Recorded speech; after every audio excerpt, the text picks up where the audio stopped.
आज़ा की कहानी, आज़ा की ज़ुबानी, इस उन्वान के तहत हम आपको सुना रहे हैं जिल्द की कहानी। जिल्द की कहानी के कुछ हिस्से आपकी खिदमत में पेश किए जा चुके हैं। अगला हिस्सा आपकी समाअतों की नज़र किया जा रहा है। समाअत फरमाइए। आपका रंग रूप भी मेरे ही अंदर परवान चढ़ता है। मेलानोसाइट्स नामी लाखों खुलिये मेरे ही अंदर पाए जाते हैं। ये मेलानिन नामी एक ख़ास मादा पैदा करते हैं और ये मादा ये तय करता है कि इंसान की जिल्द, बालों और आँखों का रंग कैसा होगा। बाज़ अफराद की जिल्द इस मादे से महरूम होती है। ऐसे अफराद को सूरजमुखी कहा जाता है। मेलानिन आपको सूरज की बालाई बनफशी शुआओं के इंतहाई मुज़िर असरात से महफूज रखने के लिए एक हिफाजती तह का काम करता है। अगर आप धूप में काम करें तो ये मादा सूरज की खतरनाक शुआओं को महसूस करते ही आपको इनके मुज़िर असरात से बचाने के लिए काम शुरू कर देता है। सूरज की शुआओं को महसूस करते ही मेलानिन के लाखों करोड़ों नन्हे मुन्ने ज़र्रात मेरी पहली तह एपिडर्मिस के नीचे से ऊपर की तरफ उठना शुरू हो जाते हैं और यूं मेरी बैरूनी सतह पर एक हिफाजती चादर सी बिछती चली जाती है।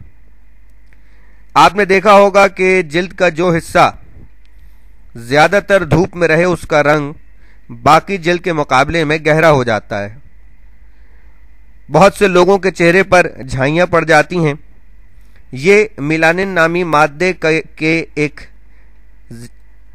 एक जगह ज्यादा जमा हो जाने से होता है।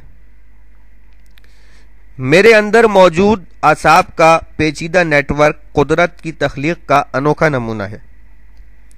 आपकी उंगलियों के पोरों में हर स्क्वायर इंच के इलाके में हजारों हसास पैगाम रसां आसाब के आखिरी सिरे मौजूद हैं।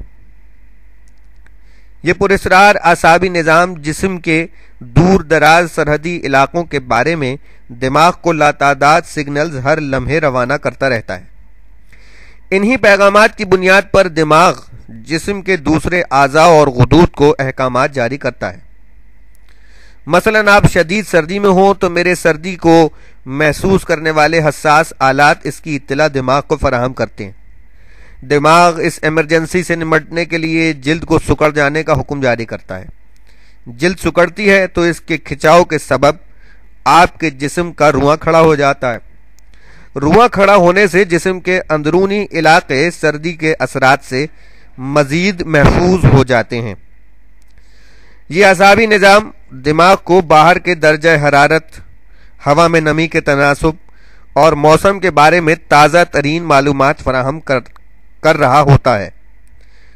दिमाग जिस्म की अंदरूनी तनसीबात को सर्दी के असरात से बचाने के लिए दूसरे आज़ा को भी ज़रूरी हिदायत और अहकामात सादिर करता है। आपके जिस्म के पट्टे जो तवानाई की भट्टियां हैं तेजी से हरकत करने लगते हैं। आप कपकपाते हैं तो इस हरकत से तवानाई पैदा होती है और जिस्म को बाहर के मौसमी असरात से महफूज रखती है। इसी तरह खुदा ना ख्वास्ता जिस्म के किसी हिस्से में जख्म आ जाए और खून बहने लगे तो मेरा आसाबी निज़ाम ही दिमाग को इस हादसे की इत्तला देता है।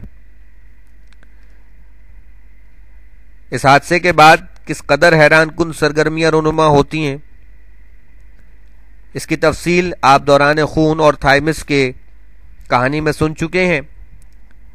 जिस तरह आप अधेड़ उम्री की तरफ बढ़ रहे हैं, इसी तरह बुढ़ापे के असरात मुझे भी मुतासिर करने लगे हैं।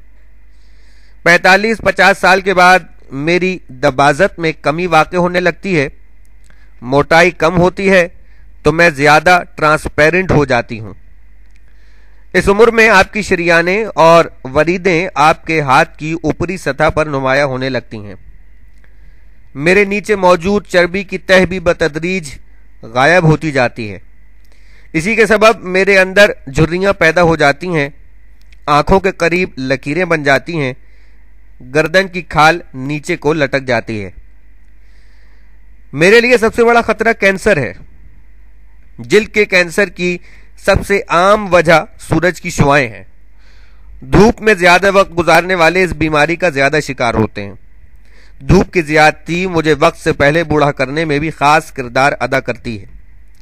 पेशानी, नाक और कान के कैंसर के बाद यानी पसंदीदा मकामात हैं ये। खुशकिस्मती से जिल्द का सरतान ज्यादातर सूरतों में जानलेवा नहीं होता। इसका बर वक्त पता चल जाता है और इसे आसानी से ख़त्म किया जा सकता है। लेकिन कैंसर बहरहाल कैंसर है, ये मोहलिक भी साबित हो सकता है। जिल्द के अंदर किसी भी गैर मामूली तब्दीली की सूरत में डॉक्टर से मुआयना ज़रूर करवाएं। ख़ास तौर पर अगर आपकी जिल्द पर ऐसा ज़ख्म मौजूद हो जो ठीक ना होता हो तो डॉक्टर से रुजू करना ज़रूरी है। मेरी वजह से आप कई और मसाइल से भी दो चार हो सकते हैं। मैं आपके जिस्म और बैरूनी फिजा के दरमियान सैंडविच बनी हुई हूँ, इसीलिए मुझे अंदर और बाहर दोनों ही तरफ से बीमारियों का खतरा रहता है। मेरी बीमारियों की तादाद 2000 से ज्यादा है। सर्विसिस नामी बीमारी मेरे लिए सीरियोसिस नामी बीमारी मेरे लिए सबसे बड़ा मसला है। इस बीमारी की वजह से मेरे ऊपर मछली के से खपरे उभर आते हैं। ये सुर्ख धब्बे इस वजह से पैदा होते हैं कि मेरी सतह के नीचे खुलिये बनते हैं और उनकी सतह पर आने की रफ्तार तेज हो जाती है। यानी जो अमल 27 दिन में मुकम्मल होता है वो 5 दिन में होने लगता है। उसकी वजह आज तक दरियाफ्त नहीं हो सकी। एक और बड़ी तकलीफ कि जिसका नाम शिंगल्स है, ये भी बड़ी तकलीफ दे एक बीमारी है। इसका सबब चिकन पॉक्स का वायरस होता है। इसमें पहले दर्द शुरू होता है, ये दर्द अक्सर नाकाबिले बर्दाश्त हो जाता है। इसके बाद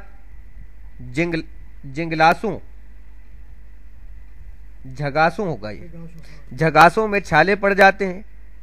इस बीमारी का इलाज मौजूद है, लेकिन ज्यादा उम्र के लोगों में छाले ठीक होने के बाद काफी दिन तक दर्द की तकलीफ दूर नहीं हो पाती। आप जब से इस दुनिया में आए हैं, इससे भी 9 माह पहले से आप मेरे ही अंदर रह रहे हैं। जब से आपने होश संभाला है, आप मुझे देख रहे हैं, मुझे इस्तेमाल कर रहे हैं। लेकिन शायद ही कभी आपने मेरे बारे में गौर किया हो कि अगर आपका बनाने वाला आपको मुझ जैसी नेमत अता न करता तो आपका खूबसूरत सिडौल और पुरकशिश जिस्म गोश्त, हड्डियों, रगों और शरियानों का मजमुआ होता, मगर बेहिस, गैर महफूज, बेतरतीब, बेनुमा और यकीनन काबिल नफरत। अपनी जिन खूबियों और खिदमात का मैंने आपसे तस्करा किया तो ये वो नादिर और नायाब नेमतें और सलाहियतें हैं जो कुदरत ने मुझे अता की हैं। तो क्या मैं उनका शुक्र अदा कर सकती हूँ? नहीं, लेकिन जिस हद तक शुक्रिया अदा कर सकती हूँ ज़रूर करती हूँ। वो इस तरह है कि जिस मकसद के लिए अल्लाह ने मुझे बनाया है वो सारे काम मैं पूरी जिम्मेदारी के साथ इंसान के आखिरी सांस तक अंजाम देती हूँ। शुक्र करने का कमतर तरीका तो ये है कि ज़बान से इंसान शुक्र अदा करे, लेकिन शुक्र अदा करने का असल तरीका ये है कि अपने बनाने वाले के अहकामात की मुकम्मल तामील की जाए। मैं तो अपने बनाने वाले का शुक्र इसी तरह अदा करती हूँ। क्या आप भी इसी तरह शुक्र अदा करते हैं?